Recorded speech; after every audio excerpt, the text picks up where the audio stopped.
मंडळी, तर आज आपण बनवणार आहोत मिक्स ड्रायफ्रूटची अशी बर्फी. आपण डेट्स घेतलेत, चिकटवाले शक्यतो घ्यायचे, मग आपल्याला जास्त मिक्सरला लावावं लागत नाही. त्यानंतर इथे क्रॅनबेरी घेतली आहे आणि अंजीर घेतलेत. त्यानंतर इथे हे ड्रायफ्रूट्स आहेत, हे कापून घेतलेत बारीक. बदाम, काजू, अक्रोड, पिस्ता आणि च्या बिया.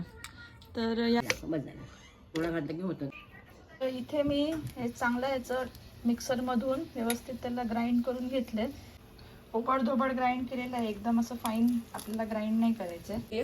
कढई व्यवस्थित आपली तापली की ह्या सगळ्या गोष्टी जस्ट रोस्ट करून घ्यायच्या. तेल वगैरे तूप काही नाही, नुसतं गरम तव्यावरती आपल्याला भाजून घ्यायचं.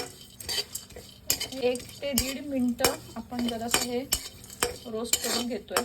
कच्चेपणा जो असतो तो थोडासा निघून जातो. एकदम कडकडीत तापलेली आहे आणि त्याच्यात आपण तूप घालणार आहोत बस. आणि हे जे आपण ग्राइंड करून घेतले ह्याच्यामध्ये घालून व्यवस्थित भाजून घ्यायचं.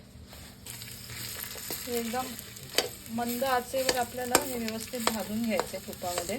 सगळे जे आपण ड्रायफ्रूट्स मगाशी रोस्ट करून घेतले होते ते सगळे ॲड करायचे. गॅस बारीक करायचा.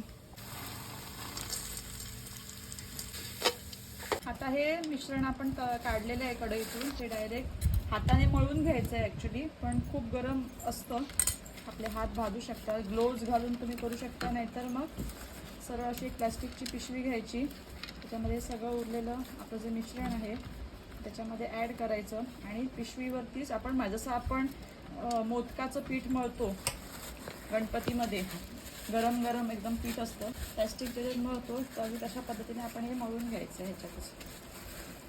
म्हणजे सगळे जे आपले ड्रायफ्रूट्स आहेत ते सगळ्याच्या आतमध्ये जाते आणि मग त्याला प्रॉपर सिलेंड्रिकल शेप द्यायचा. गरम असतानाच शक्यतो करा, नाही तर मग नंतर त्याला भेगा पडतात. बंद झालं नाही, ते बघ झालेलं आहे. आता हे काय करायचं, हे आपल्याकडे खसखस असते घरी, हे डेकोरेशनसाठी आहे. तुम्ही म्हणजे हे खसखस पण वापरू शकता, नाहीतर एकदम पिस्ता आणि काजूची बारीक पूड करून ती देखील तुम्ही वरून असं डेकोरेट करण्यासाठी वापरू शकता. आणि या सगळ्या गोष्टी आता आपण हे बघा, हे आता आपण अशा पद्धतीने डेकोरेट हे झालेलं आहे. आणि इथे ऑलरेडी मी केलेले आहेत 2. हे आपले असे